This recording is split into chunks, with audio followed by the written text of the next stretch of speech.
The following program contains graphic images that may be disturbing. Parents are advised that these images may not be suitable for young children.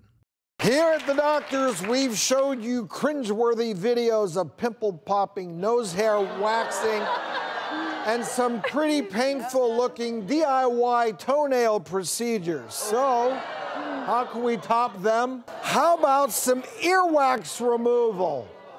This video is making the rounds, having gone viral with over 1 million views. Oh.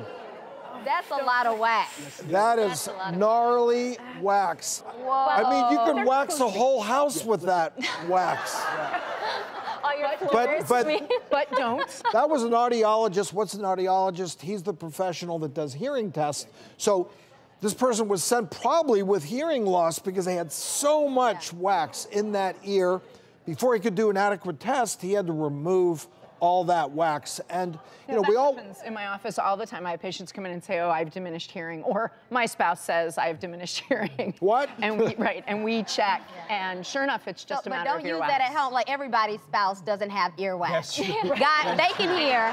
They can hear. Teenagers, whether they have earwax, But on my family practice rotation, I remember a lot of times that's what they did. They did every other patient. It seems like they were removing wax. Do you see that a lot? Oh, maybe not that extreme. But. Yeah, and if there's only some wax that's not causing any problems, you don't have to remove it because it's a natural part of the body's defenses. Yes. Yeah. But when you stick things in your ear to clean it, your body goes, "Oh, there's a problem," and makes more wax to try and protect you. And interesting enough, such a benign condition, earwax, but you can literally have every symptom that's related to the ear. I'm talking about pain, hearing loss, ringing in the ears, dizziness, all of these things which can occur with ear problems just with earwax. So, you know, I learned a hack when I was working on a pediatric floor in the hospital, is that the ENT said they would prescribe a medicine, docusate, that we usually use to help with constipation, to clean things out, as drops topically in the ear, and that gets rid of some wax that's really stubborn without having to put an implement in and dig.